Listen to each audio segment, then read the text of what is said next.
Good afternoon, ladies and gentlemen. It is exactly 8 minutes past the hour of 2. For the people in East Africa, bienvenue, karibuni sana for those within the region. My name is Gabriel Achaye, and I serve at the East Africa Law Society. And on behalf of the ELS, I would like to welcome you for this very special webinar session. Now, today's session will be moderated by Mr. Hannington Amol. Mr. Hannington Amol is the head of ALP Kenya, and he's regarded as one of the best region's litigation lawyers and is respected for his powerful courtroom presence. He has a great wealth of experience that cuts across energy law, project finance, construction law, public procurement, contracts, and corporate management, arbitration and litigation, and he's well versed in matters to do with regional integration, having served as the Chief Executive Officer of the East Africa Law Society. He's mentored quite a number of us, and it's my pleasure now to hand over to Mr. Hannington Amol to kickstart the session.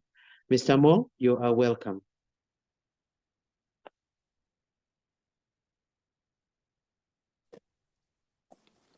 Thank you so much, Gabriel, and I welcome our colleagues from across the region to this forum this afternoon. Good afternoon, ladies and gentlemen.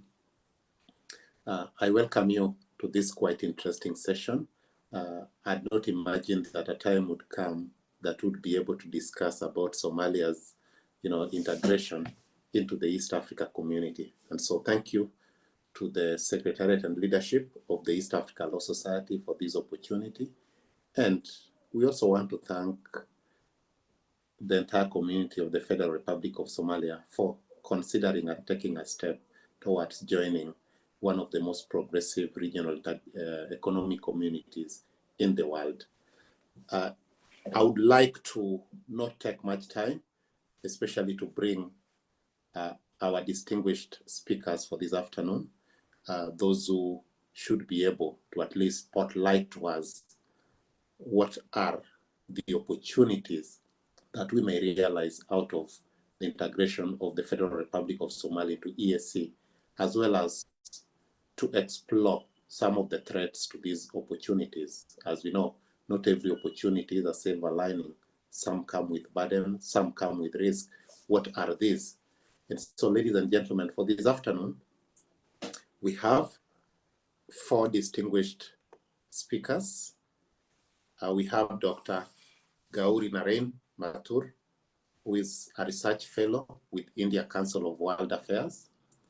We also have Ms. Monica Hangi, who is the Regional Director for East and Central Africa for Trademark Africa, previously referred to as Trademark East Africa. We also have Dr. Godba Tumushabe, who is Associate Director, Great Lakes Institute for Strategic Studies. We have Ms. Anne Swedi Kagasheki, who is the Managing Director of Shikana Law Group.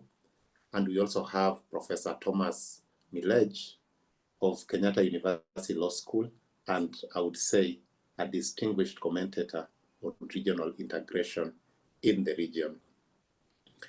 And this is the format that our discussion this afternoon will take.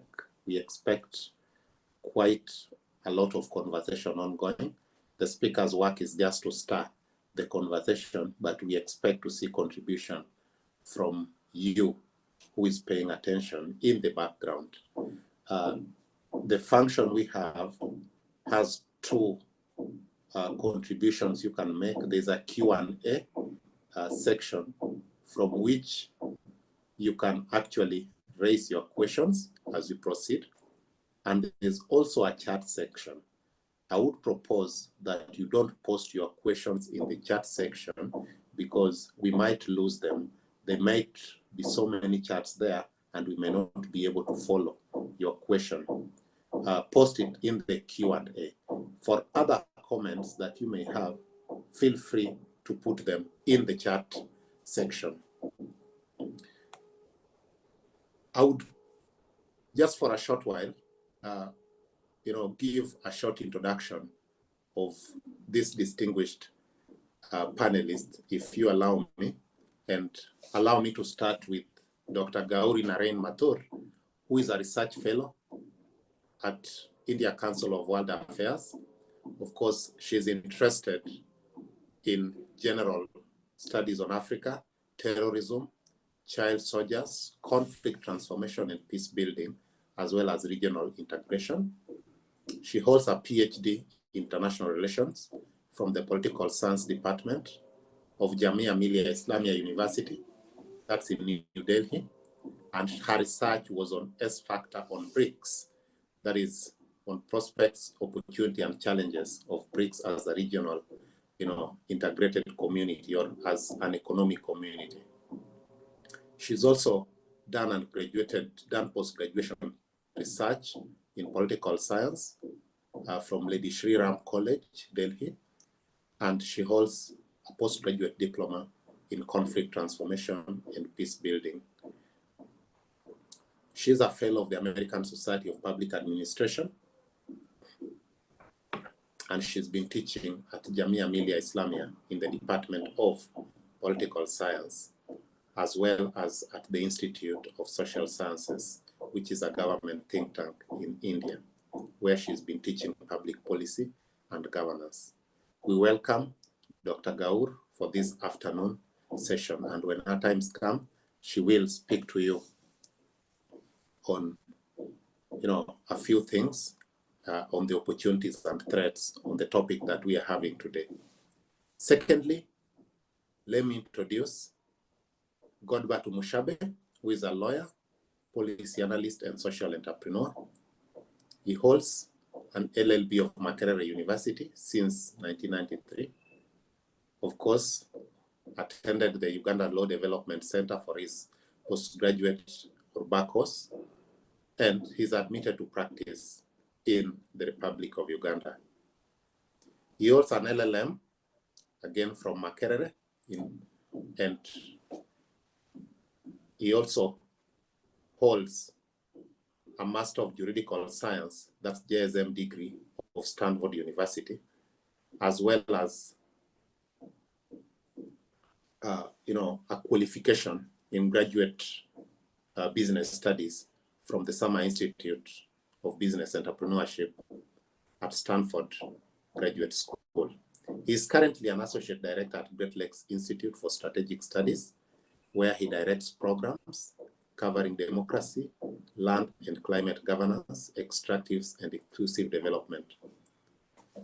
He is also the chairman and executive officer of TAL Eco Farms, which is a social entrepreneurship project providing full value chain in eco agribusiness coffee sector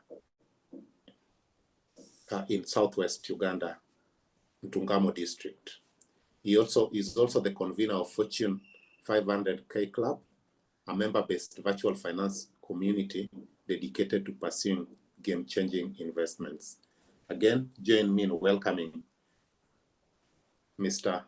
Mushabe for this afternoon's session, even as we look forward, to his contributions in this matter.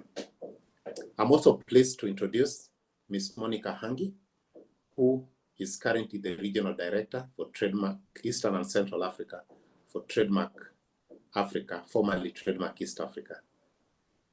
Monica is an innovative thinker and an engaging leader, of course, with remarkable achievements. Her expertise is in trade and development, and she's been in this for over 16 years, providing strategic leadership and governance, planning and implementation of trade facilitation projects in the region. She's been focusing on partnerships with government and agencies from private sector in pursuing cross-border trade facilitation activities. Currently, she's providing leadership for Trademark Africa. And as we know, Trademark Africa is an aid for trade organization that supports growth and prosperity in Africa through increased trade. And she's overseeing operations and delivery of programs in 6 countries, principally what we know as East African Community. That's Tanzania, Kenya, Uganda, Democratic Republic of Congo, Burundi, and South Sudan. And for those who may not know, Trademark Africa is the foremost, financier of innovative projects in regional integration, including the one-stop border post that we see in the region. And I believe Monica is the right person to discuss with us some of these.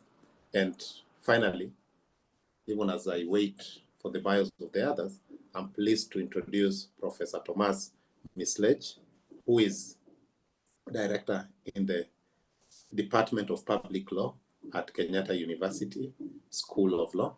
I've known Professor Thomas for many years. He's been a mentor of sort in regional integration matters, and we all know him as an authority in EAC, integration matters, both policy and law, and on his authoritative commentary in the region. And so, as I welcome all our panelists and speakers, allow me to pose the very first question, and this is to Dr. Gauri. Dr. Gauri, if you may switch on your camera and microphone, and please, in 5 or so minutes, just take us through, when we look at the accession of Somalia to the East African community, what does it mean to the Somalians as well as to the East African community in terms of opportunities? What should we expect as a community from Somalia, or in terms of introduction of Somalia into the EAC? Welcome. A very good afternoon, everyone. I'm Dr. Gauri Narayan Mathur. First of all, I would like to thank the chair and the East African Law Society for giving me this opportunity to be a part of this webinar.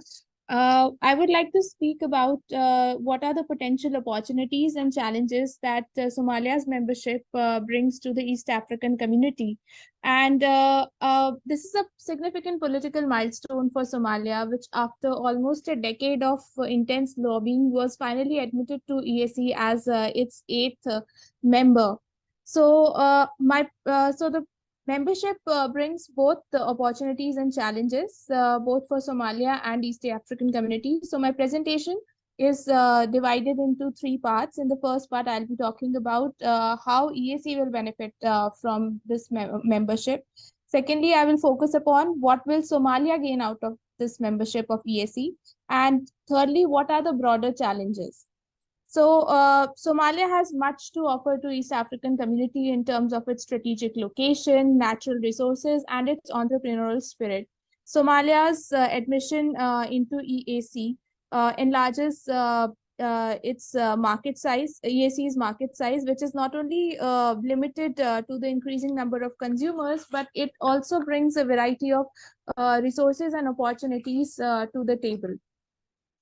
Somalia has a resilient private sector and a thriving entrepreneurial diaspora residing in most of the EAC member states, which will not only increase the trading opportunities for the region, but will also create major employment opportunities for the youth in the EAC member states, given that it has links with the Western capitalist markets and Western power centers. Besides, most of the Somalian entrepreneurs have made major investments in the infrastructural and the real estate sectors in the countries of the EAC, in some of the countries of EAC, such as Kenya, Tanzania, Uganda, Zambia, etc. Secondly, Somalia has a strategic significance for East African community because of its strategic location. It has an extensive coastline which spans over 3,000 kilometers, and it is strategically located at the intersection of the Red Sea and Indian Ocean along the key trade corridors, and in a region where most of the countries are competing to establish their bases. So Somalia provides a gateway to the EAC to access the major maritime trade routes, making it a key hub for the international and the regional trade with increased connectivity. It connects It will connect EAC region, the East African region, to the Arabian Peninsula through the Gulf of Aden. Thirdly, Somalia has rich natural resources. It has rich deposits of oil, natural gas, potential minerals, untapped marine resources, as well as it has fertile land, livestock, fisheries. So it presents major opportunities for the extractive industries, agricultural production, and for fisheries development. Now I'll come to what benefits Somalia will get out of its membership to EAC. And according to me, Somalia will firstly benefit in economic terms, given that EAC currently comprises a total GDP of around $305.3 billion. And the intra-EAC trade is growing by 11%. It also comprises over 300 million people. So Somalia will gain access to the major markets across the region, and this will boost its export potential significantly. And given that in addition to this, there is a harmonization of trade policies and regulations within EAC, which can ease the cross-border trade for the Somalian entrepreneurs by reducing the trade barriers, and will foster a more conducive a more conducive environment for trade and investment. It will also be provide significant opportunity for Somalia to diversify its trade portfolio, wherein its entrepreneurs can explore new export opportunities with the larger market base, and will reduce its reliance on few key industries such as livestock, fisheries, or agriculture, and will foster economic resilience. It will also provide opportunities for the foreign direct investment, particularly in the sectors like infrastructure and manufacturing. And it will also enhance the opportunities, the employment prospects for the Somalian youth, given that Somalia has a rich demography, wherein 73% of its population is under the age of 30. So they will also be able to take benefit of the EAC EAC educational exchange programs, scholarships, and vocational training opportunities, which will in turn make them more competent to face the world. And with the ease of movement that will come with this membership, the youth, it will benefit them in terms of the employment and education. Secondly, it will also provide Somalia an opportunity to improve its multilateral and fiscal standing, since it has joined the group at a time when UNSC has lifted the arms embargo on Somalia, followed by IMF granting Somalia an extended credit line of $100 million.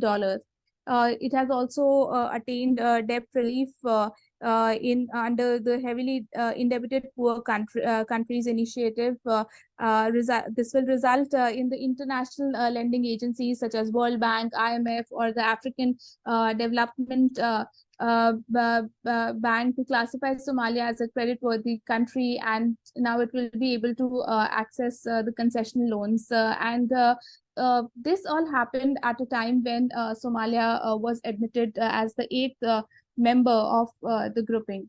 So politically, also Somalia will able to exhibit its commitment to the regional stability and development, given that it will now be able to lend its voice to the regional peace and security initiatives undertaken by EAC, and it will be able to work in hand with the EAC member states to tackle the common security challenges such as terrorism, maritime security, cyber security threats, etc. It will also have an additional platform for diplomatic dialogue and to foster partnerships. And we all know that Somalia has faced several security challenges. Particularly, it is currently also it is facing the challenge of terrorism, and besides that, it has faced political instability and conflict in the past.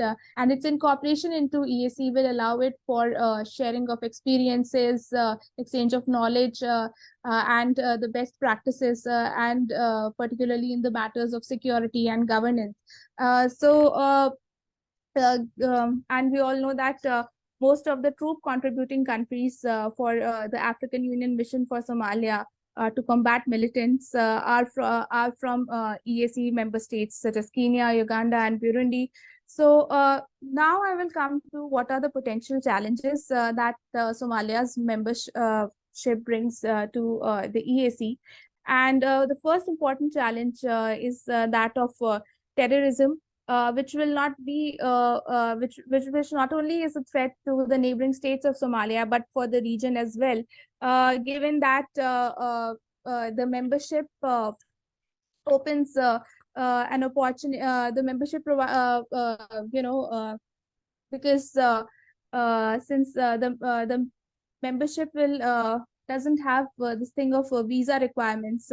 Visa requirements do not apply to the citizens of the EAC member states to move across the region, and Al-Shabaab militants might leverage this opportunity, and this will increase their reach across, not only the reach across the region, but it will also lead to the spread of small arms and weapons and smuggling across the Somalian borders. That is there.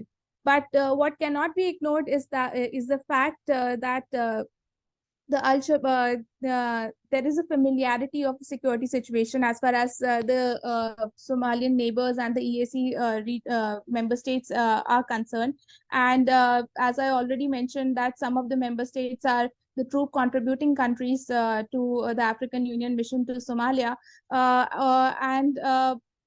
Besides that, Kenya, Uganda, and Burundi have also contributed troops to Somalia on the request of the Somalian government to for its counterinsurgency operation against Al-Shabaab, which began in 2023. So, so that is also there. Secondly, there is an interconnection between the second challenge, that is the interstate contestation associated with the intrastate contestations. So first, I'll be talking about the interstate contestation, which given that Somalia has strained relations with Kenya, particularly, this also poses a challenge because as far as its deeper integration into EAC is concerned, because Somalia has been embroiled in a rift with Kenya over the maritime border dispute in the Indian Ocean. And we all know that the contested region basically has rich deposits of petroleum and natural gas and other marine resources. Kenya maintains, I'm sorry, I don't have a map to show that, but Kenya maintains that the border should run in a straight perpendicular line from the point where the country's borders meet, while Somalia has claimed that Somalia claims that the sea border should run southeast to the coast where its land border with Kenya meets with the sea. And ICJ in 2021 in its ruling favored Somalia. And the decision has been rejected by Kenya, stating that the court has been unfair and biased, and in its as far as decision is concerned, and as a result of which Kenya has been declining to take part in the oral hearings of the court as well. So now I'll come to the intrastate contestation, which has also led to the interstate contestation, which I will say, according to me, the relations further strained between Kenya and Somalia over the Jubal land issue, leading Somalia to expel the Kenyan ambassador. And Jubal land, as we all know, is an autonomous province of Kenya, which shares its of Somalia, which shares its border with Kenya. And Kenya considers it as an important state in terms of its battle against the Al-Shabaab militants. So in 2019, when the elections were announced in the Jubal land, the former Somalian president wanted to centralize the power and to remove the Jubal land's president, Mohammed Islam. So, so this led to a contestation between the between the Somalian central government and the Jubaland soldiers, who were being backed by the Kenyan and the Ethiopian forces. This had further soured the relations between the two states. So thirdly, there is next I would also talk about, as far as the intrastate conflict, intrastate contestation leading to the interstate contestation is another issue of Somalia and Somaliland. Uh, because Somalia considers Somaliland to be an integral part of its territory, while Somaliland is trying to attain, has been trying to attain independence, trying to attain an independent status. And we have seen that most of the EAC member states have their diplomatic presence in both the territories. Previously, Somalia has shunned its diplomatic ties with Kenya when Kenya decided to open a consulate at Somaliland. Somalia also accused Kenya of intervening in its internal affairs, and this led both the countries to sever their diplomatic ties. Currently, also, we are witnessing the standoff between Somalia and Ethiopia over the Somaliland-Ethiopia deal, where Ethiopia has promised to recognize it as an independent state. So, but what I would like to I would like to end my presentation with the fact that with Somalia's integration to EAC, we can translate or transform these challenges into opportunities, because this gives Somalia also, since Somalia is at the table. So, as far as the issues of terrorism are concerned, the countries of EAC can come together and help Somalia in mitigating this challenge of terrorism, which will bring in peace and security for the region. Secondly, EAC, with Somalia at EAC, as we all know, the regional organizations, particularly in Africa, are very well equipped to provide solutions between the contesting parties. So, as far as the maritime issue is concerned, both Kenya and Somalia now at EAC can can discuss this issue and can come to the negotiating table, because I believe that the international organizations do not have a knowledge of the regional dynamics which the regional organizations have. So I think this is a good opportunity for both the states to come together and mitigate that issue and turn that challenge into an opportunity. Uh, and similarly, in case of Somaliland and Ethiopia, the stakeholders should come together, since EAC also plans to incorporate some of the countries from Horn of Africa down the line in the coming decade. So, so I believe that it is the time to turn these challenges also into opportunities. I thank you. I'll stop here. Thank you so much, Dr. Narain.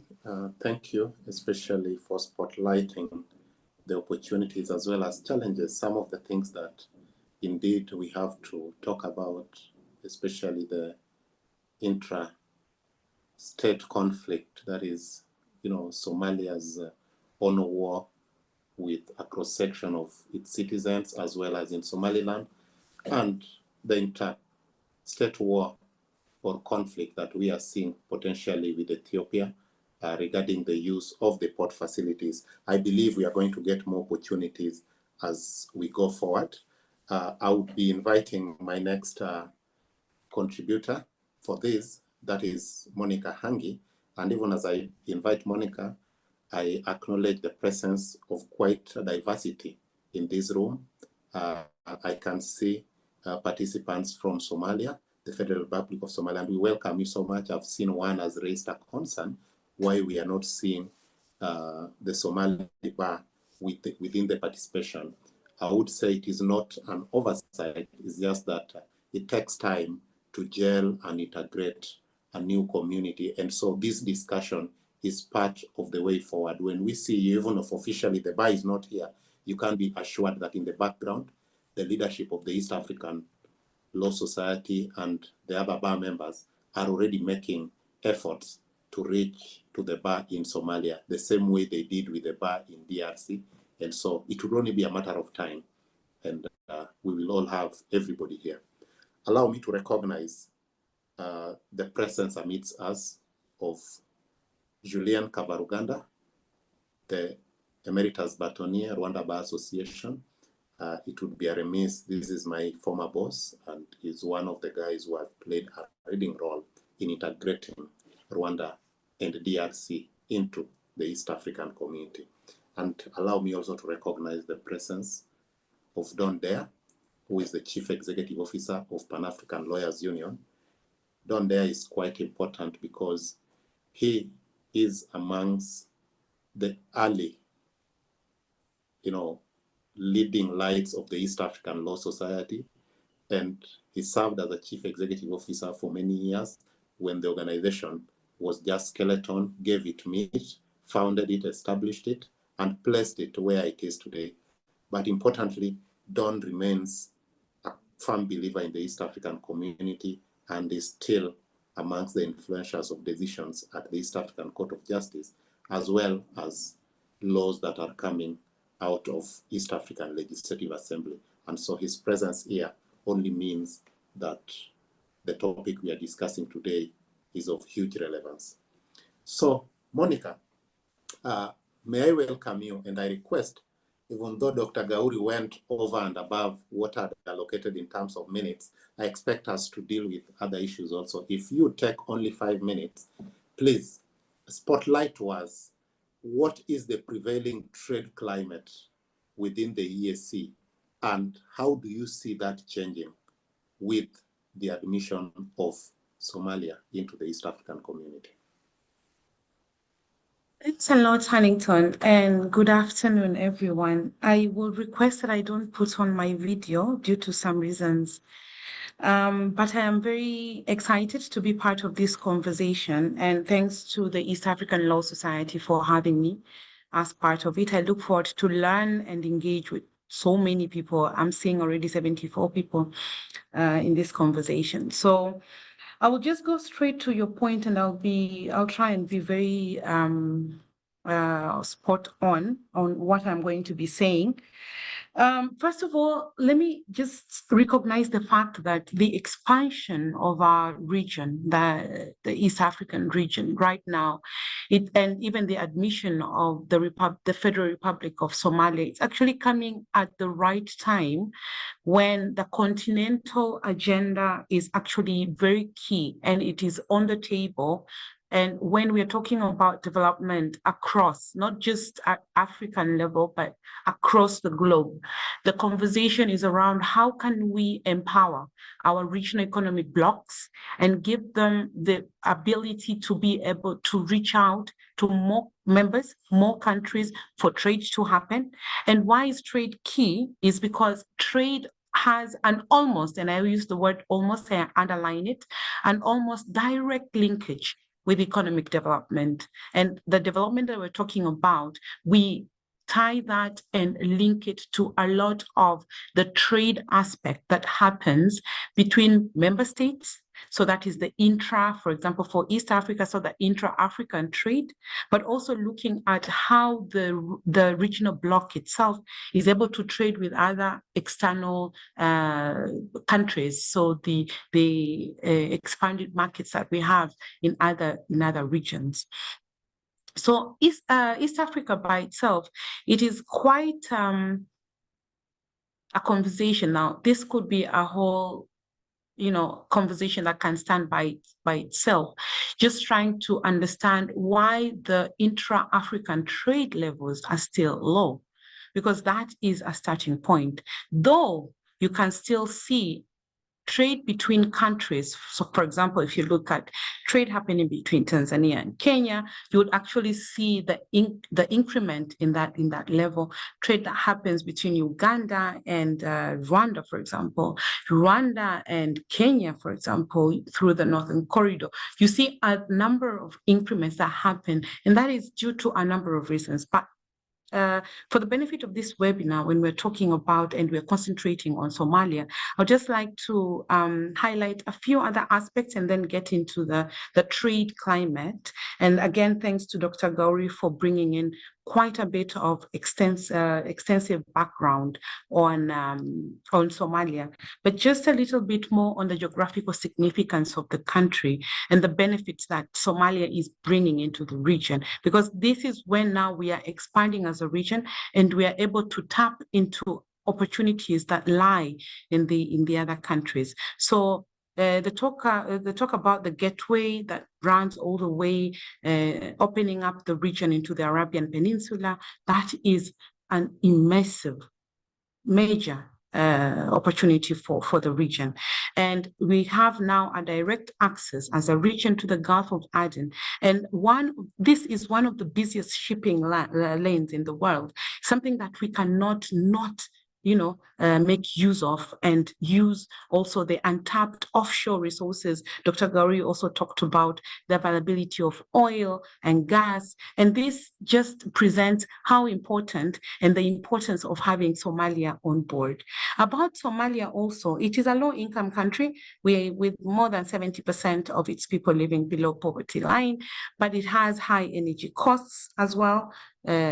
Skills are also a bit trying to get up to standards due to the education system, with at least 41% of the illiteracy level in the country. Health issues, the technological aspects, infrastructure is also one of the key issue. When Hannington was introducing me, he talked about the major work that Trademark Africa as an organization we've done to invest on infrastructural solutions at borders and all entry points, but also the corridors. So the talk of the Northern Corridor, the Central Corridor, and this is critical for integration of countries, but also for trade to be able to happen. So for Somalia, the biggest challenge will come in to be able to support and be able to revamp the economic systems within the country, and be able to also fight the institutional constraints that are there for them to also benefit from the region, but also for the region to be able to get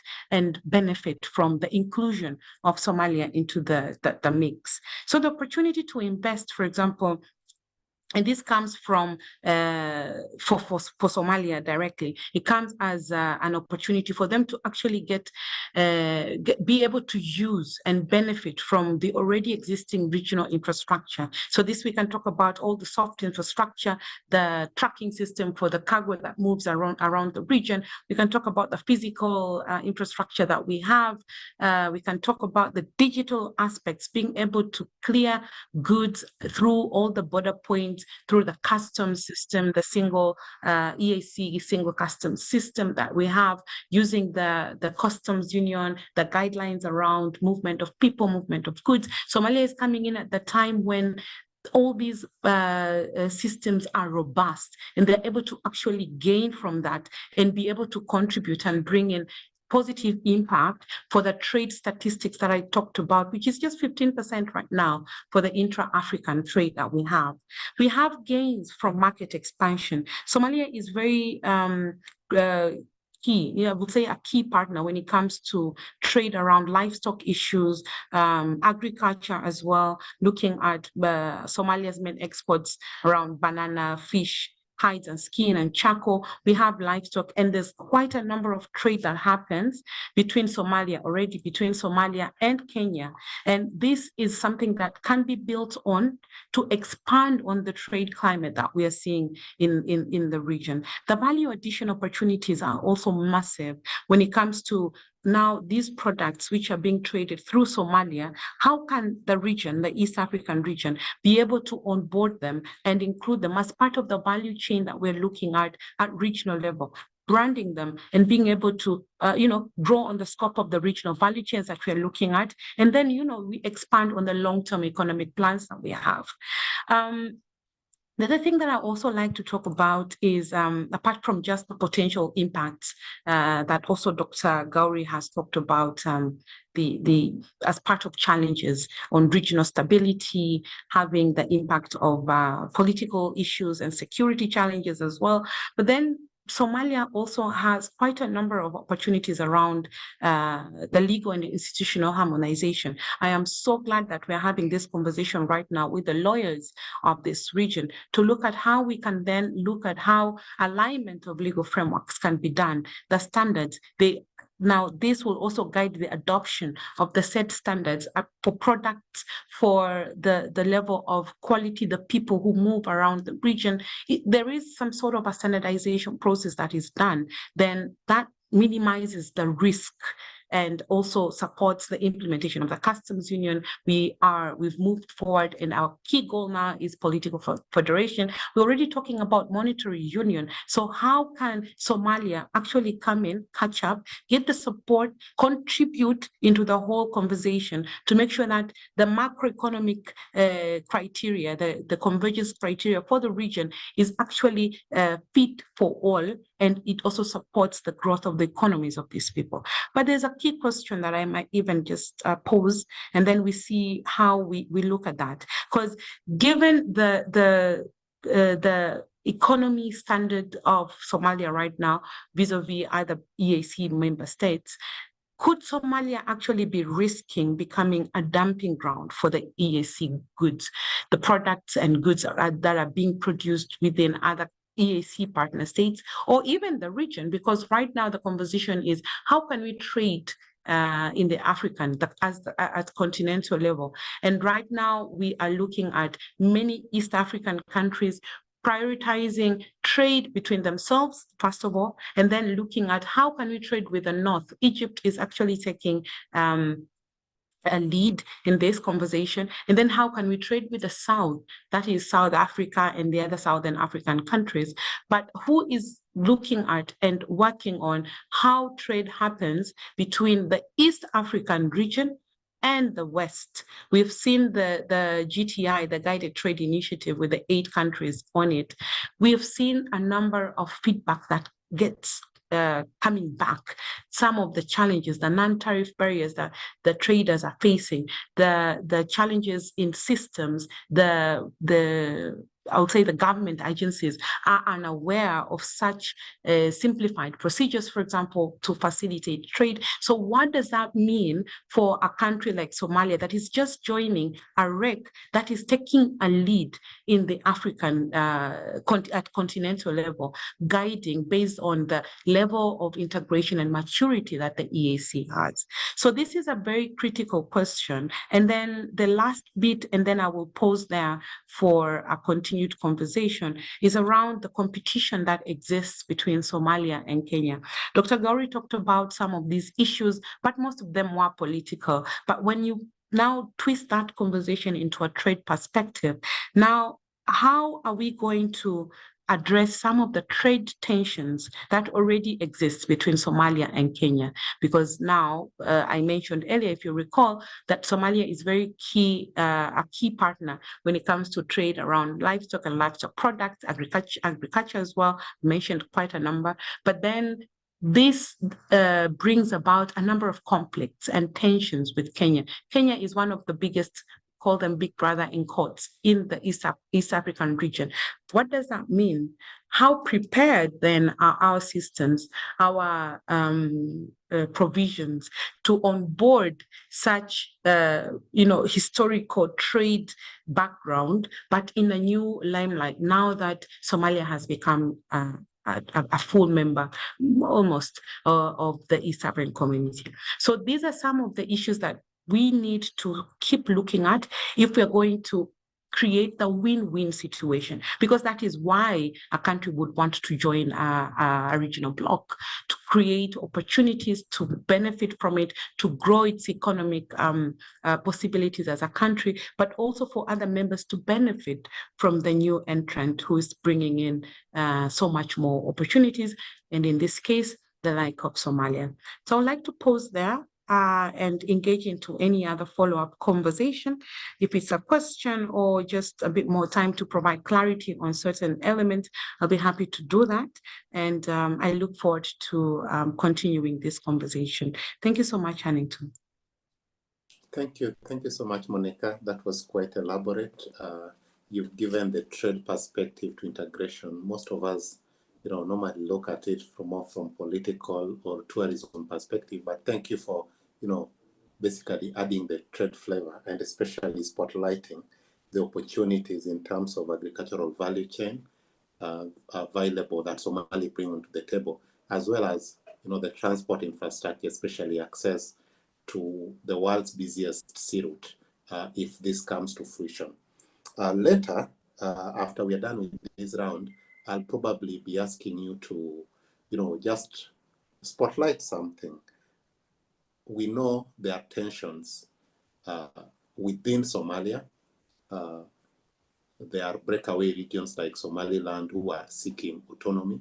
Of course, those are contested. But importantly, there are also tensions we've talked about, say, between Somalia and Kenya. EAC has a number of these tensions, Rwanda and Uganda, Rwanda and Burundi, now Rwanda and DRC. By bringing Somalia when these things remain unresolved, are we adding fuel to the flame, or are we actually heading towards a solution? That one will be much later.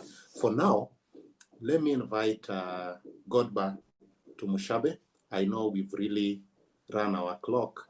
Godba, I know you'll take 5 minutes, but please, a number of us here are lawyers, and when we talk about regional integration, we are interested in finding out what are the opportunities that this integration bring on the table, with the background that the legal profession remains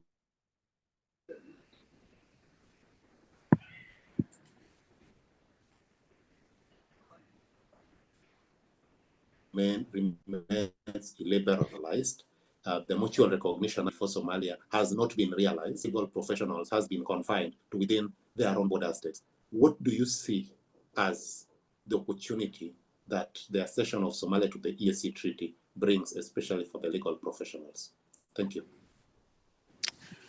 Yeah, thanks very much, Hannington, and thank you, colleagues, panelists who have made several interventions there. I just want to throw in like 3 quick points just to trigger the discussion, and I hope I can be able to do them within the time that have been allocated. So essentially, first of all, I need to take note that our training at the law school, even now I teach at the law school at Makerere, the kind of training at the law schools that we have actually is least prepared to, it doesn't prepare us well enough to be able to engage in regional integration issues. So most of the training is very, very country-centric, and a lot of it is geared towards traditional legal practice. Now, regional integration definitely brings with it tremendous opportunities when you look at it in the context of economic development and economic progress that is envisaged under regional integration. For me, when you look at the East African community in its expansive form that now includes Somalia, the way one has to look at the legal opportunities that are available, you have to look at it in a futuristic manner, in the sense that at the moment, these are economies that are still growing and transforming. Many of them are really, they are economies that are fairly small economies. The Somalia economy is a small one, but with the potential to grow. Of course, even economies like the Ugandan one, the Ugandan economy right now at about 49 billion. These are small economies. So one has to look at the opportunities in terms of what is the potential for growth, what are the transformations that we are likely to see across the region because the region is integrating. So my first point is to say that at the moment, our economies are largely nature-based. If you exclude Kenya and to some extent Tanzania, the rest of the other economies are really based on natural resources, and therefore a lot of the practice has to be related to how the extraction of natural resources is going to happen, and the kinds of economies that grow, the economic streams that grow around the natural resources sector. Now, as lawyers, we need to be able to prepare ourselves that these are economies that are transforming from nature-based economies. We are slowly industrializing, and that brings with it a number of opportunities that are organized around industry. The services sectors are growing considerably. So those are new opportunities that are going to emerge. But also, of course, there are many, many attempts, especially from countries like Kenya and Rwanda, that are really working to build knowledge-based economies. And given our training in the law schools that does not expose us to these transformations within the economies, then we have to prepare ourselves to be able to harness these opportunities. The second one is to look at what I would call the strategic growth sectors. These are what are the strategic growth sectors globally, because and these sectors are very important in the sense that when you look at it from within, you know that these are areas that are going to be growing, but also in terms of the integration, both regionally and internationally, these are sectors that are bringing in new opportunities, new money, and new legal challenges. I'll highlight a couple of these areas where lawyers normally don't engage in a very deliberate manner. We know that there are about 5 sectors that are going to shape the global economies as we know it now. The first one being agriculture and agro-industrialization. Now, if you think of agriculture now from a practice perspective, then you are thinking about investments in expanding your legal knowledge in the areas of intellectual property, in the areas of standard setting, in the areas of biotechnology. These are the areas that you are going to see. So in other words, even our law firms as they stand now, I think it is increasingly going to become unfashionable to have law firms that do not have lawyers, that do not have certain categories of scientists, that do not have data professionals. We are going to have to reconfigure these law firms to be able to take advantage of these opportunities, because if we don't, then the international firms are going to be the ones that actually take advantage of these areas. The second area that I think is going to shape the global economy and as well as the continental and the regional economy is the whole area of energy and materials. This is an expanding area. A lot of investments coming in here. We know that the East African community, for example, is very, very energy deficient. Our hydropower resources are not well developed. The population, the access to energy in most of the countries is below 30%. The proportion of the population that has access to especially renewable energy and in particular hydropower. But we also know that there are deliberate investments in green energy resources, hydro energy, solar energy, wind energy.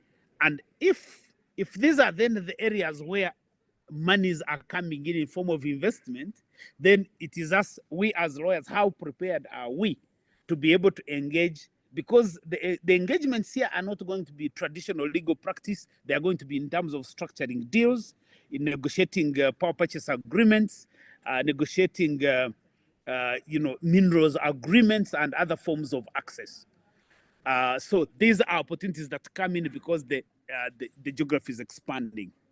I would add there mining and petroleum as a major sector, and then add climate change. Climate change is going to be big, and lawyers have to be prepared to practice in this area. We know, for example, that for Somalia alone, the estimated cost of mitigation is around 6.8 billion for Somalia. That is over the period 2023 to 2030. The estimated investments in in adaptation is around, I think, is around 48.5 billion. That's the kind of investment that we're looking at in terms of mitigation. So these are areas that are of interest. So the point, the long and short of what I'm saying here is that I think that as lawyers we have to prepare ourselves to play a different ball game, given the size of the economies, but also the opportunities that are coming on board. And finally, all these are areas of trade. So, in other words, how do we relate these sectors to the expected expansion in terms of trade at the sub-regional level, but also at the regional level? I'll make one last comment based on what I was asked to talk about, and then end there. One, which is about the forecast of the future of the community. This is something that is probably much bigger than I can cover in my points. But one is that the geographical expansion is important and it is most welcome. The community is expanding geographically, and it's welcome. And that is how much we can achieve. Two, the interleader tensions is going to continue. Huntington, you described the tensions between Rwanda and Burundi, Rwanda and DRC. Tensions between Uganda and Rwanda. These are not tensions that are country driven. These are individual leaders. In fact, any effort to deal with them, you have to deal with the leaders of the region. So in other words, as long as the leaders behave the way they behave, then these tensions are going to continue, because I don't think that there are major differences between the populations of these countries. So we need to be able, for purposes of finding a solution, we need to be able to define the problem in the right sense. And then thirdly, they are fragile democracies. No, they are fragile states. I consider Somalia, South Sudan, to some extent, even Burundi. These are fragile states. They are post-conflict states. Sometimes because of sovereignty issues, people fear talking about these issues. But I think that these are fragile states and the community is not being configured in terms of its institutional setup to deal with this fragility and be able to mitigate the fragile consideration. And finally, of course, then there are the fragile democracies. In this region now, as we think about the integration, you have to look at Uganda as a fragile democracy because we are dealing with the transitional politics, with a president who has been in power for 38 years. In 2026, he will be in power for 40 years, almost working to install a monarchy through his son. And these are things that the region fears talking about. Even lawyers, by the way, they fear talking about these things, and yet they are fundamental on how the integration proceeds and the range of opportunities that are created and how those opportunities can be harnessed. So I'll stop there for the time being. Thank you very much. Thank you so much, Mr. Mushabe, and especially taking us through, what it means to shape up as the world is moving for the legal profession, what the future law firm should look like, and the fact that we need to harmonize our legal education training to ensure that they are not nationalistic in their outlook, but they take into account the reality that, trade and professionalism is now cross-border. Thank you so much. I believe there'll be questions coming later. For now, allow me to invite Professor Thomas Millet. Whatever Thomas is supposed to talk about should have actually been the very first thing that we would talk about. We assume that we know what accession is and that what has happened for the Federal Republic of Somalia into the EAC is well understood. But it's not too late. Prof, please first simplify it for us. What does accession means within the context of the East African Community Treaty? And do we expect to see more beyond, the communique that came from the Summit of the Heads of State Is there anything remaining to be done by Somalia? What are the timelines that we are seeing? And generally, are there risks that some of these things may not be achieved in terms of having Somali integrated into the community? Welcome. Thank you very much. Thank you for the invitation. Thank you for the very generous introduction. I'm very honored that I can speak to such a distinguished audience today. My topic is the most boring one of all what we have had today. It is about procedures, but as lawyers we know, as boring as they are, the procedures do matter. And the procedure of admission of Somalia to the EAC actually exemplifies a very fundamental issue that we have with the 1999 treaty establishing the East African Community. The fundamental issue that is that this treaty proclaims certain key principles, high-sounding principles: good governance, people-centeredness, transparency, democracy. But then it goes on to outline procedures and set out rules which simply do not do justice to these principles and the procedure of admission of new states is a typical example of the procedure that does not do justice to the principles proclaimed by the treaty. So we know we have Article 3 of the treaty, which lays out the accession requirements, the standards that the state that wants to join the community must meet. I will just skip that. And then according to Article 3, sub-article 6 of the treaty, the procedure for the admission of the new states is to be prescribed by the Council.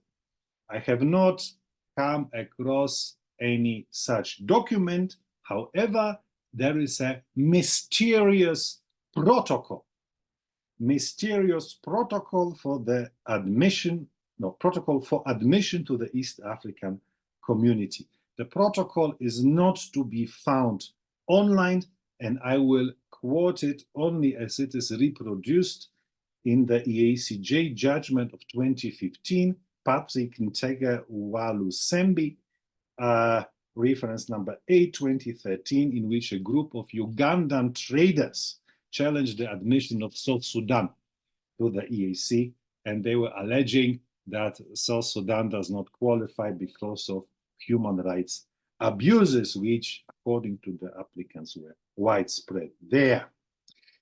According to this protocol, as reproduced in the judgment, in parts, the admission procedure is a purely bureaucratic exercise.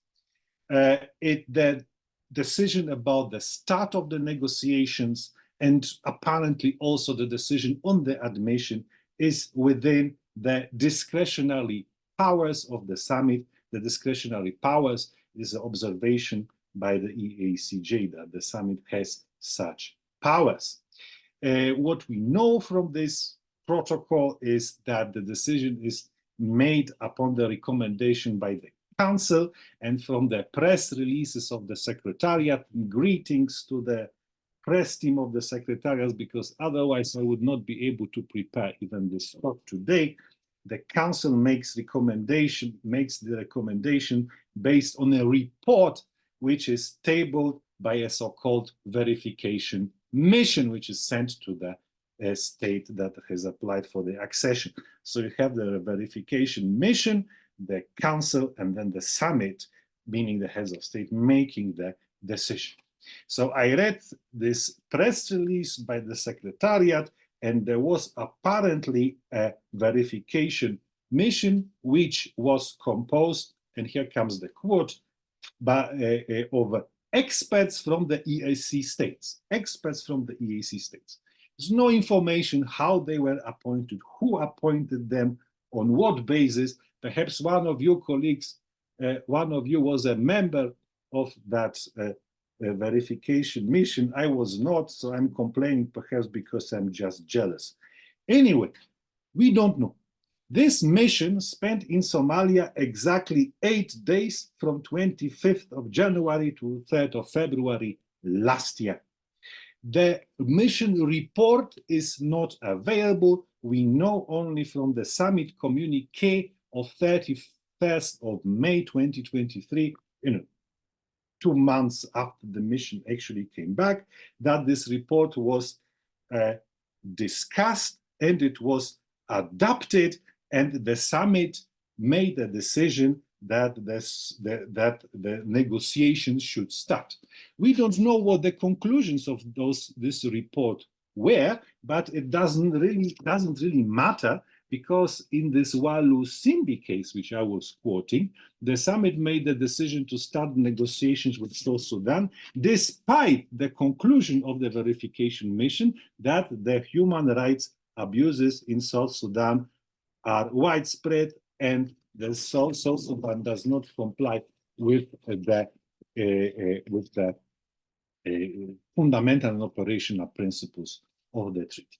Now, after this decision of the summit, the negotiations start, and they are proceeding at an absolutely breathtaking speed, because there is a decision, a communique from 24th of November, it's a summit communique that Somalia should be admitted as a decision of the summit. Now, 15th of December, we have another communique, the Accession Treaty. We don't know between whom and whom. The Accession Treaty is being signed by President Salva Kiir on behalf of the summit. On behalf of the summit. So it's signed by the President of the Federal Republic of Somalia for Somalia and for the EAC, or properly speaking, partner states of the EAC, by President Salva Kiir. Now, according to this communique, because the accession treaty is again not accessible online, Somalia has 6 months to submit the instrument of ratification, and we know from the press, from the media, that on the 12th of February, 2 weeks ago, the lower house of the Somali parliament gave its consent so that the president of Somalia can deposit the instrument of ratification, can ratify the treaty. This is a little bit awkward, yeah, because on one hand, Somalia has to ratify, and this is how the accession treaty becomes binding on Somalia. But on the other hand, the partner states of the East African community apparently are bound by the treaty, not by ratification. There's nothing about ratification by the partner states. Have not found anything. Yeah? Are bound by the treaty by virtue of signature only, and the signature is delegated to President of South Sudan. So that's how Kenya is bound by the accession treaty with Somalia, because President Salva Kiir signed according to what is publicly available. What is not required is the ratification of the accession treaty by the actual partner state. And because of that, the parliaments of the partner states, yeah, you have realized the express speed of the entire process. The parliaments of the partner states did not really have an opportunity to debate Somalia's accession. Because if Kenya, for example, were to ratify the treaty, the Kenyan parliament would have to debate on this. Now, what I did, I went to the website of the Kenyan National Assembly. I looked at all reports of the National Assembly Committee on Regional Integration since 2017. In none of these reports, there is a mention of the accession. And yet in this time, since 2017 and today, two states joined East African Community, namely Somalia and the EAC. The Kenyan, the Regional Integration Committee of the Kenyan National Assembly has apparently not debated on this. I also went through the reports of the EALA, committee reports of the EALA, which are available online. Again, no mention of any accession process. So to sum up on this, the organs which actually channel public participation, the parliaments, are not adequately involved in the process. So to sum up, the crucial documents are not publicly available. The negotiations are being concluded within few months, and the verification mission stays in Somalia only for a couple of days. The decision on the admission is by the discretion of the summit, and the summit bases its decision on recommendations of political appointees. Members of the council are political appointees, and the members of the verification mission apparently too. So we have a procedure which is driven purely by the executive, by politicians and bureaucrats. It is shrouded in secrecy, and it offers hardly any opportunity for debate and public participation. That's why I'm happy that we are doing it. We are doing it now. Now, this is of course not to say that Somalia should not be admitted. So the warm embrace of Somalia in the EAC would be a reform of the treaty so that the procedures and rules that we have live up to the principal declarations, so that there is, for example, that EALA is empowered, that national parliaments are empowered, are active actors in the integration process. And also, the main problem is we have those principal declarations. We have good governance principle, but we do not have good governance policy. Yeah, we must have an independent agency. This is what my students also propose in a memorandum they wrote on the accession of the DRC, that we have an independent agency, which watches over the implementation of these principles in the day-to-day business of the EAC, but also in the partner states. What we have now is summit policing itself, the heads of states who are policing themselves. If we venture into those reforms, the structural reforms, I mean, this treaty has not been amended for many, many years, then the people from Somalia will benefit not only from the improved business opportunities we have been talking about, but also from the active good governance and human rights and rule of law policy. Thank you so much. Thank you so much, Prof, for saying the difficult and things that we are not comfortable talking about. The fact that, sometimes the processes of regional integration are more driven by the executive than by the people. But I would be asking you later on, after I've taken the second round of questions, a simple question. Would it be better if this was people-driven as opposed to executive-driven? Would it be faster or slower? And would we achieve better quality than what we've had in the past cases of integration? Ladies and gentlemen, it's time to raise any question you may have. You can post them in the Q&A section, or you may raise your hand. Meanwhile, I would request the speakers to just take 1 minute or two each, and I request that we stick to this time, starting with Dr. Gauri. Dr. Gauri, you had, indicated quite interestingly about, conflicts that could derail integration. And one of the conflicts that we looked at is Ethiopia's second round of conflict, this time round regarding a declaration by Somaliland, which is a breakaway region still contested by Somalia, that it had signed a pact with Ethiopia to grant sea access and enable Ethiopia to basically even set up a military facility within what is still internationally known as the territory of the Federal Republic of Somalia. Now, just a very simple question you can answer in less than 2 minutes. Is there a risk that the East African community will be dragged into a conflict between Ethiopia and Mogadishu? Or do you see a silver lining to the admission of Somalia, that its admission into the EAC could actually help us avert potential conflict with Ethiopia? And how could that happen? In just 2 minutes, please.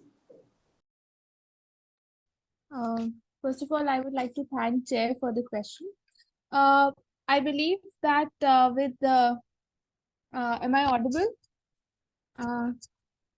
I believe that I think that with Somalia's admission into EAC, this although the interstate conflicts are pose a challenge for the deeper integration, but I still believe that with Somalia being on the table and later with Ethiopia maybe joining the community later on, so I think if the contested parties can come to the negotiating table, they can definitely move ahead in the direction of finding a solution to their conflicts. So, be it the conflict between Rwanda and Congo, definitely regional organizations offer that kind of a platform, especially EAC can offer, can provide that kind of a platform for them to come together and, can avert the conflict, can avert the things getting worse, or can help in de-escalating the conflict through negotiations, through dialogues, through initiating track two diplomacy kind of a thing. So I think that will be the integration is will be beneficial. Thank you. Hello.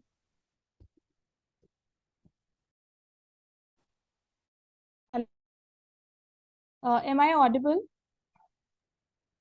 I was hearing you, so I don't know about others. Thank you so much, Dr. Gauri. Dr. Gauri, thank you. Yes, we did on your part. Just again, one question you can address 2 minutes, again on geopolitical tensions. We have already seen what has happened. DRC was admitted into EAC, and an EAC force was sent to bring peace within DRC, and within a few months,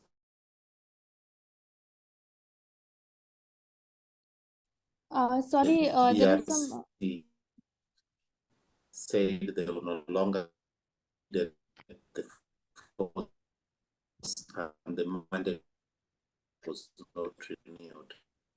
Hannington, if you can hear us, I think your connection is not very good. Yeah. We can't really Because, follow. there is some technical glitch. I can't hear the question.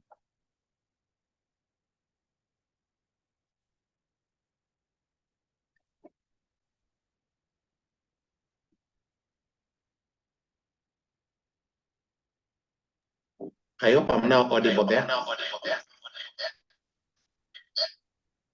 Yes, you are audible, sir.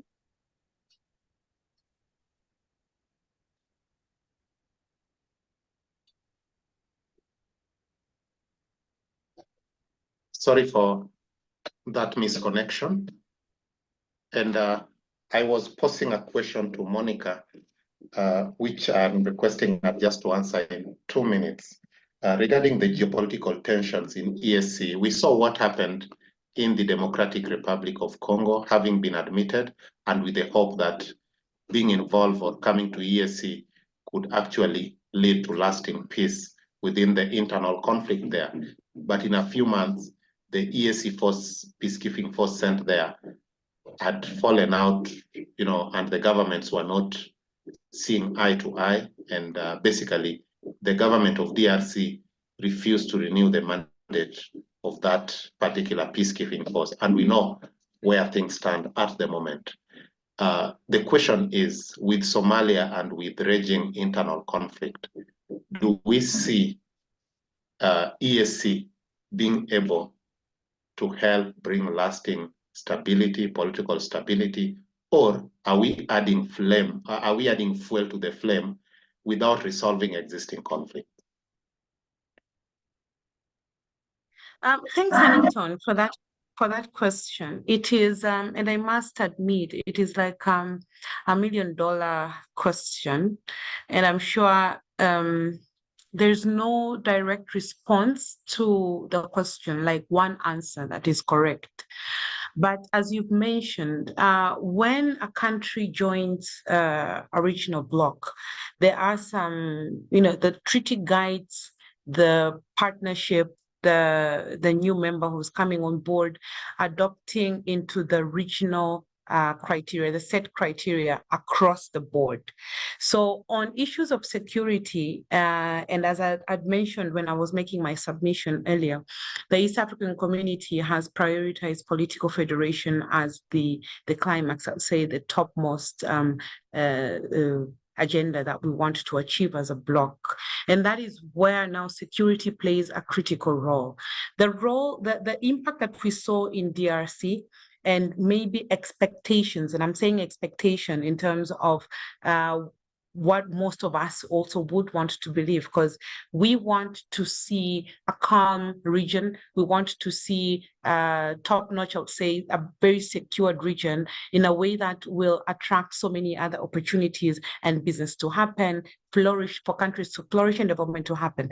But the framework that is set at regional level, and EAC has one of the most strongest framework when it comes to legal aspects, legal harmonization, and it takes time until when countries are able to adopt and now align their internal, I'll say, national frameworks with what is approved or suggested at regional level. So that is where we are right now, not just with Somalia, even with DRC. The process to onboard DRC is still ongoing. And this is due to, I think one of the other presenters alluded to this, that the economies are at different levels. And if you look at where we are right now, for example, we have all documents, and for a while we've been using English or Kiswahili for all the conversations, all the documents, all the policies in the region. And with admission of DRC, we had to adopt French, start translations, providing offices, providing space for DRC and the French speakers to actually be part of the integration process. Now with Somalia, we are having Arabic as part of the languages and part of the other requirements that we'll need to actually look into. So the process is going to be ongoing, and I will tell you for sure that trials would happen just to make sure that we're able to bring all partner states at par when it comes to security issues, to provide that harmony and a safe zone for the region to operate in. But I do not expect, and I will say this with a bit of caution, I would not expect an immediate impact, positive or negative, immediate impact just with the admission of Somalia within the economy and even with DRC. It's going to take a bit of time. Security issues are not very direct, and I'm sure I'm speaking to a group that understands this. Thank you so much, Monica. Even as you say, it's going to be a work in progress. We are really hopeful that EAC actually makes meaningful contribution towards that lasting peace. Now to Mr. Tumushabe, a gentleman by the name of Abdulrazak Ahmed. Welcome, Abdulrazak. This is a member of Somalia Bar, and it's interesting to see how fast the message is spreading. And he's made a simple question on the chat: what are the requirements for joining East Africa Law Society? Beyond this question, which could simply be addressed by the Secretariat, the question I would probably ask you to address is, how do we avoid the pitfalls that have already categorized or characterized the liberalization of the legal profession ever since the Common Market Protocol was signed up, the EAC treaty came into force. How do we ensure that the promises of liberalization of the legal profession are not delayed further, and that our colleagues from Somalia do not come and find themselves in the morass that the rest of us have been for the last over 20 years?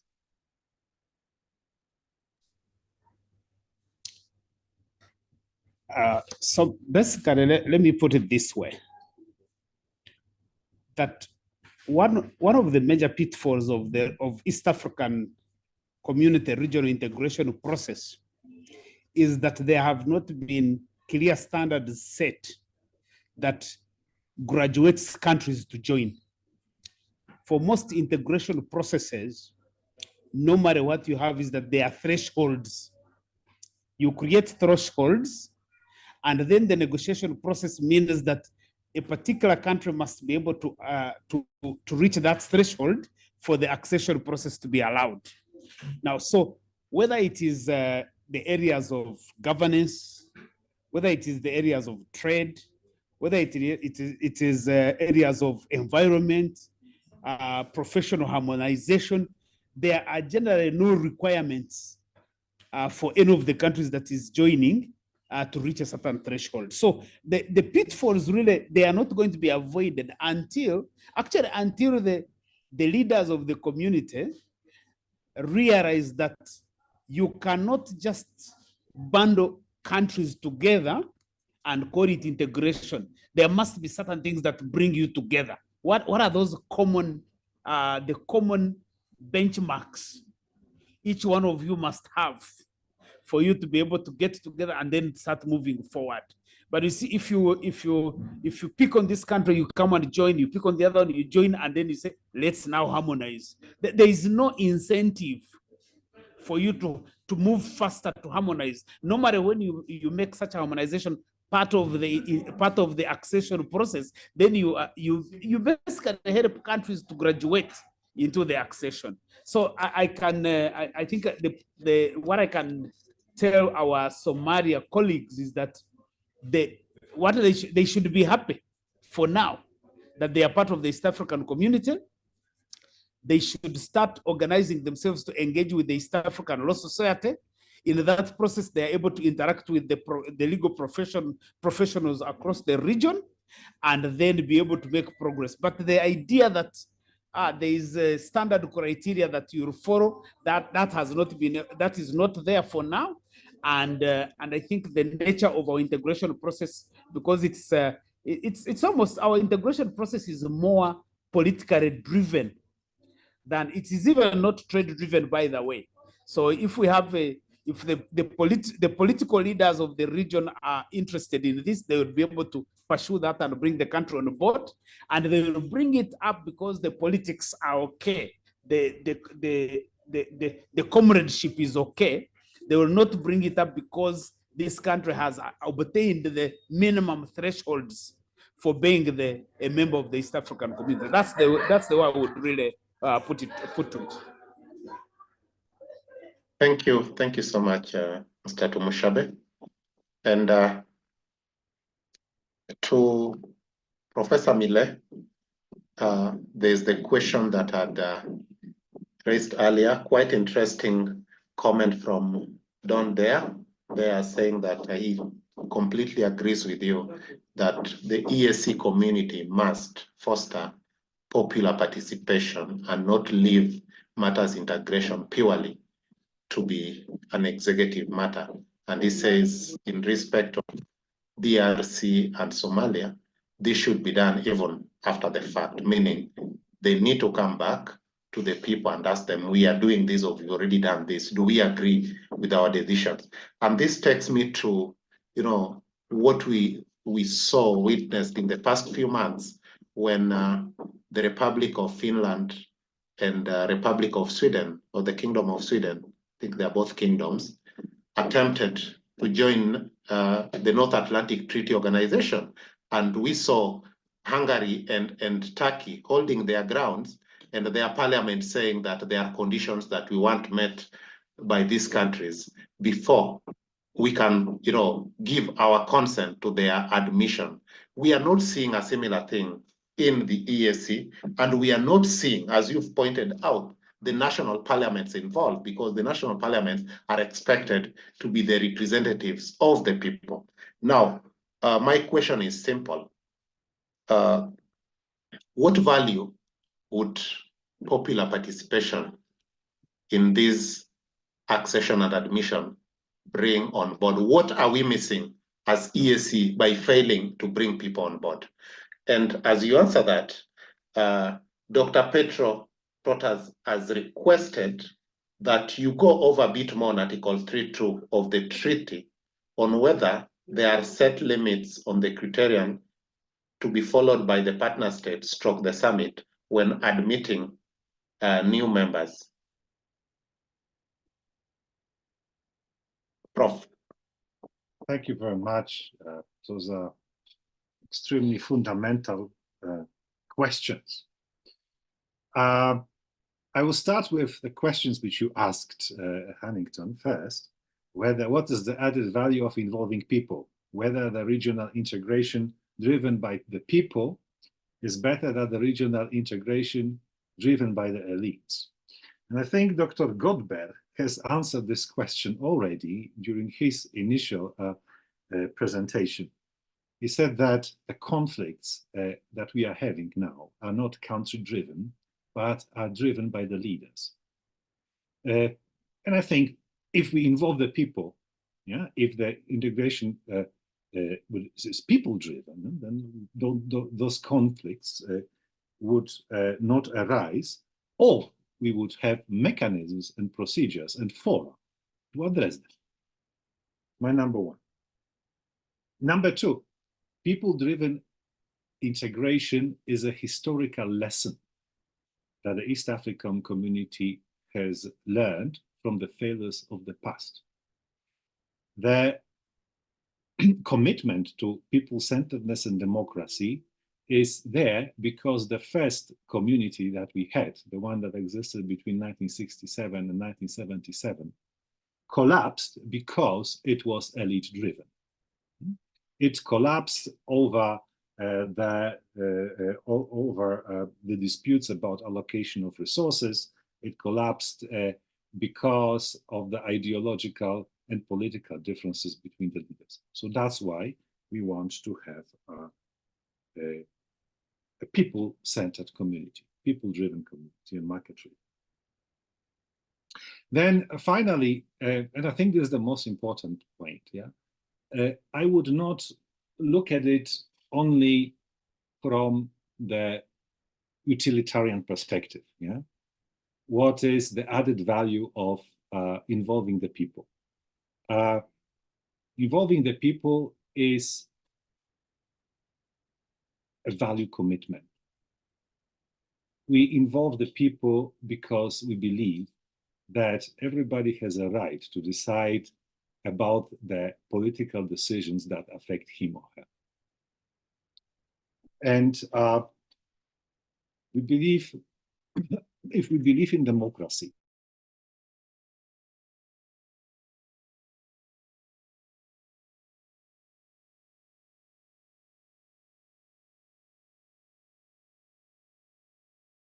to political leaders, then we should pursue this path. Not because, actually, I really do believe, that listening to people brings benefits. If you involve private sector, you will know what kind of laws you must put in place to facilitate trade and investment. If you involve civil society, community-based organizations, you will know how to shape your policies so that they benefit those people.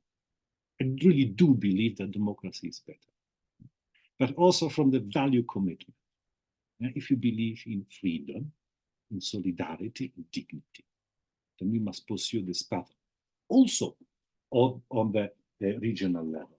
And then perhaps cascade it down from there to the partner states. Now, to being more specific, what can be done?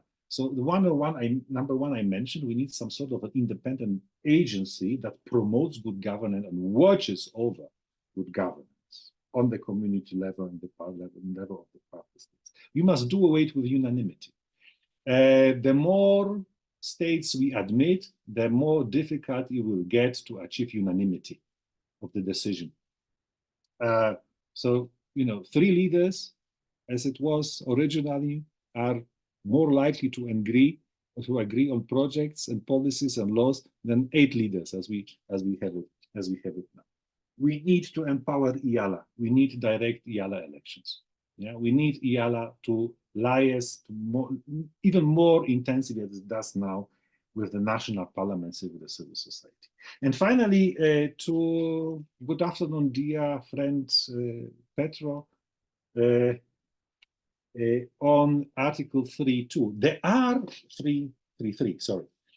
There are, of course, criteria for the admission of new states to the community. The problem with those criteria is that they are very general. Adherence to universally acceptable principles of good governance. Yeah, here we go. Yeah? Rule of law. A potential contribution to strengthening of integration, establishing and maintenance of market-driven economy, social policy compatibility. The problem is not the lack of substantive standards. The problem is lack of adequate procedures, which would offer space to interrogate whether the country that is willing to join the community, but also the countries that are already within the community, live up to these standards. And that was my point. Involvement of EALA, a EALA debate on accession, involvement of national parliaments. Yeah?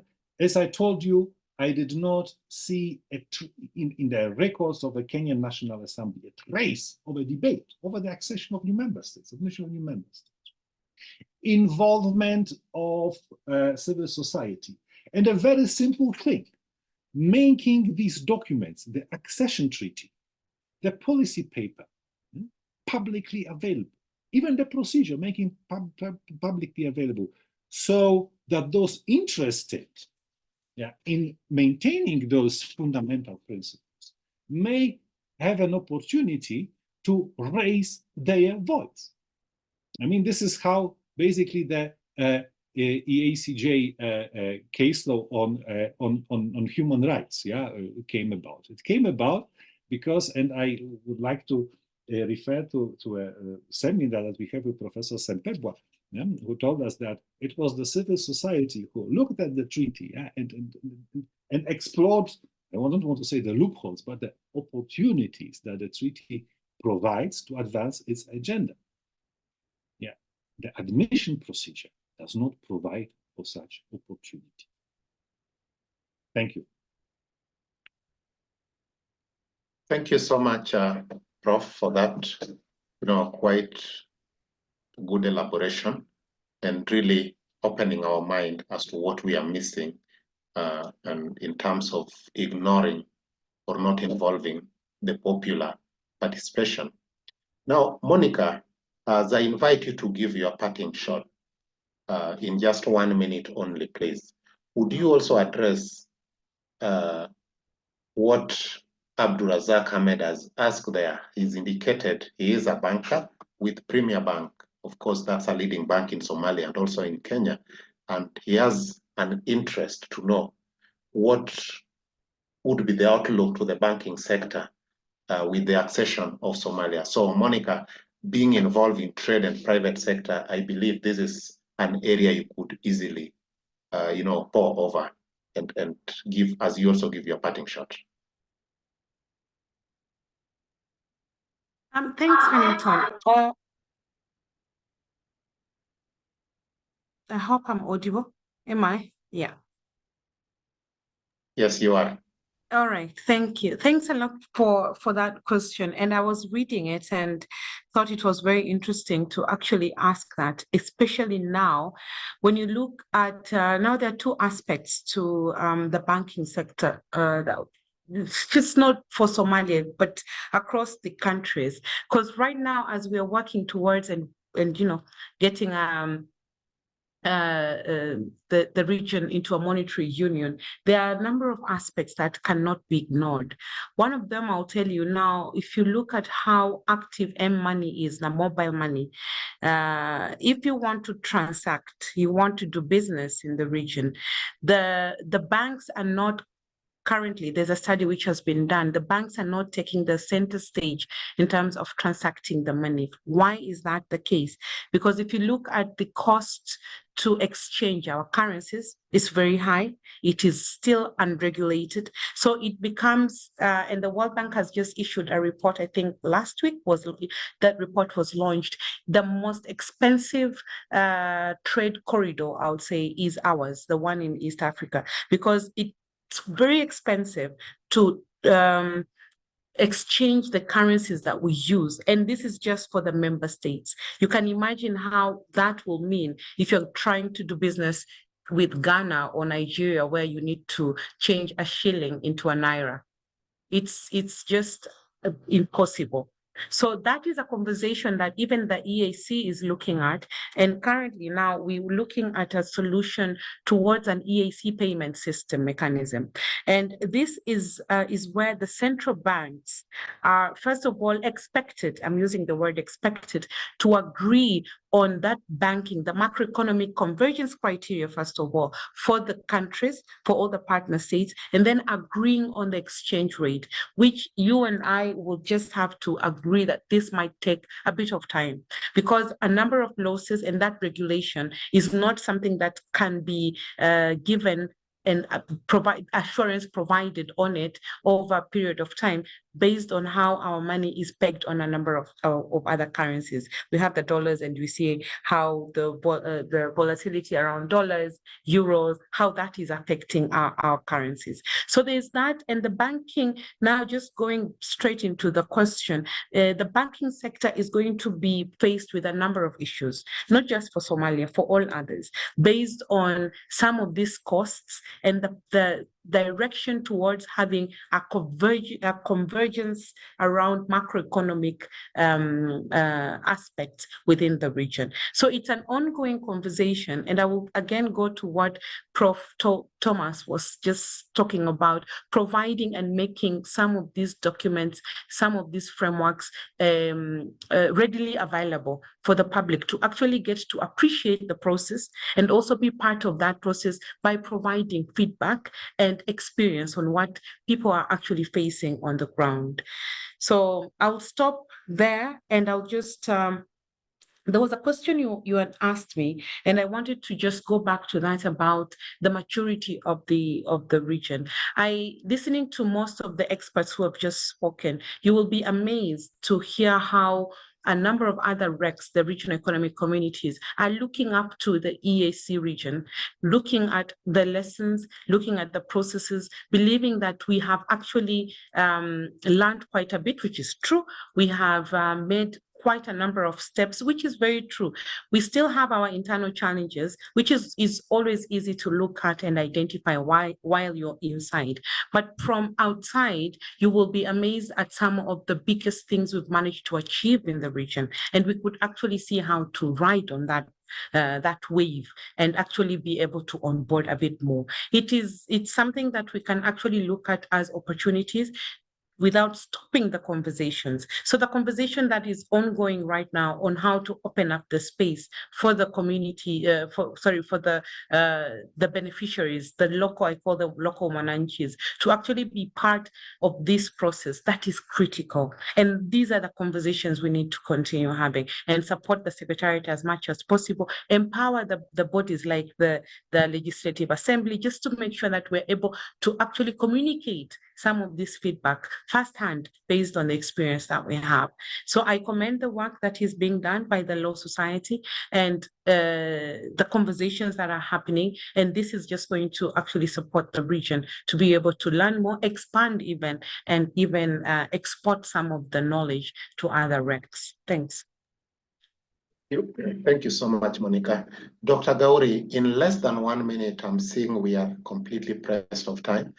In less than 1 minute, what would be your parting shot? I would say that with Somalia's integration into EAC, it not only comes up with the challenges, with the opportunities for Somalia, but also for East African community. It will also be, though there are certain challenges, but with this integration with Somalia being at the table, I think not now, but maybe with the maybe later we can find some sort of solutions, be it the interstate contestations as well, because see, both Kenya and Somalia are at the table. And as far as the maritime security issues are concerned, it provides a good platform for them to sit and negotiate at the table, which is not happening with at the international forums. For instance, ICJ. We are also witnessing that the international organizations which are involved. We have been seeing that in the past also. I'm not talking only about Somalia. The international organizations which are involved in Africa are not capable enough or to understand the regional dynamics which the regional organizations have with them. So with that, I think through negotiations, through dialogues, through participation of the civil society groups, I think we are moving, EAC can move for a better future, a peaceful future. And I agree with Monica that generally people are witnessing EAC a very a good organization, a good regional community, which is not there in most of the African states. If you look at what is happening at the Sahel region, what is happening with ECOWAS, we have recently seen that Mali, Burkina Faso, and Niger have withdrawn their membership. So in that ways, EAC is doing a commendable job. And I think, I think there's a better future as far as the integration is concerned. Thank you. Thank you so much, Dr. Gauri. Mr. Tumushabe, again, we have less than 3 minutes to wrap up. So in 1 minute, you've seen the contribution that Gertrude Ross has raised regarding the consultative dialogue forum, which was a creature of the treaty and which previously was working well, but currently and for the last, say, 3 to 5 years, we've really not had a serious engagement involving civil society, private sector, and interfacing with the community. What would be your comment on that contribution? Why are we failing there? And as you also give your parting shot, unfortunately, you have to do this in 1 minute. Sorry.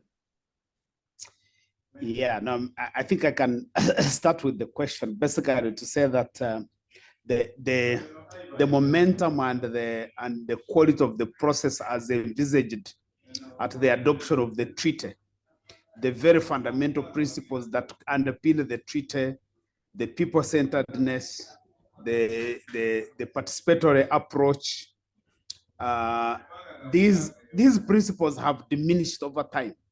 In other words, I can argue without any fear of contradiction that the process envisaged for the EAC integration has actually reduced in quality rather than improve. And therefore, that's why you realize that most of these, there is even no clear commitment on the parties to meet all those all these commitments. Even I think as Monica said, if you look at the monetary convergence under Article 6 of the Monetary Union Treaty Protocol, you can see that there are very clear benchmarks, but who follows these and make sure that they actually they are respected within the agreed time frame. So even for the nation, for the dialogue platform, you have to look at it in that context. And I think let me close it by saying, my view, as I said at the beginning, the current leadership, the current political leadership of the integration process has made its contribution by expanding its geographical space. The leadership that is going to create the integration as is envisaged in the treaty is going to be post-Museveni, post-Kagame, and all these other leaders. I think it would be expecting too much to think that President Museveni, who is constraining political space in Uganda, is going to be there advocating for a political dialogue in the East African community.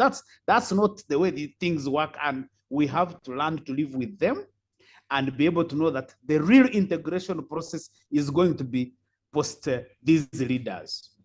My parting shot is really to do with the legal profession. I always tell my audiences that the legal profession and the accounting professions, they thrive when they are democracies and when there is economic development, economic growth, when the economy is booming. Now, the challenge with most of the countries now in this region is that the lawyers and the accountants are the biggest cowards, so they don't want to touch anything democracy. Because there are lots of democratic reversals in many of the countries, and the lawyers are hiding. And as long as you are hiding, you are hoping that you can opportunistically take advantage of the integration process, which is supposed to be inherently a process that is built on powerful and thriving democracies. Now, you can't have your cake and eat it. So if we are not able to engage and say what's happening in Uganda, what's happening in South Sudan, what's happening in DRC or Rwanda, we can't. There are limits to what we can achieve in terms of harnessing the benefits of the integration process. So thanks very much once again for the opportunity, and thanks to our audience for listening to us. Thank you, Mr. Tumushabe. Prof, I would have not given you the chance, but to be remiss, please, in just 30 seconds, give us your parting shot, knowing we are at exactly on the hour. Thank you very much, Hannington. So my parting shot is just to take the principles seriously, especially the democracy, realizing that the democracy is mostly about the communication which is not top down but bottom up. And I'm not alluding here to any issues of Kenyan political debate. I'm talking about democracy. So that we realize that EAC, actually the community in East Africa is a very rich region. And I'm not talking here about the natural resources, oil and gas, because I'm very concerned about the pitfalls of resources-based economy. EAC is rich with its people, with its youth, with the talents of the people there, ambitions, skills, entrepreneurial spirit, and ideas they have. So we should give them the chance. Thank you. Thank you so much, Prof. And ladies and gentlemen, that marks an end of the main part of our discussion. First, I would want to thank Dr. Gauri, Mr. Tumushabe, Monica, and Professor Thomas for just finding time to share with us on this knowledge. I'd also like to thank you, ladies and gentlemen, for really being patient for the last at least 2 hours, listening and making your contribution. We may not have attended to each and every concern you may have had, but I believe ELS is going to give us another opportunity to continue engaging in this debate.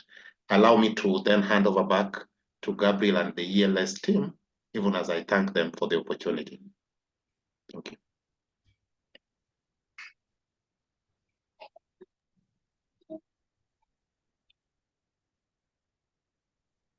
Wow, thank you very much, Mr. Amo, for that very stellar moderation there. I would like to thank our esteemed panelists for taking off your afternoon on Friday to prepare and honestly deliver at this session. We are indeed profoundly honored and exceedingly humbled that you have accepted to do this.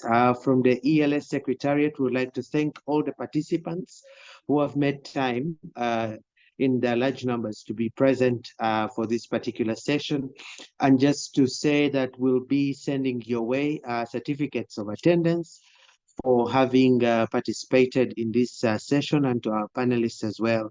We'll send our certificates of appreciation for the presentations that you've made. From the Secretariat, we'd like to inform you to be on the lookout for more of our online capacity building sessions for the month of March.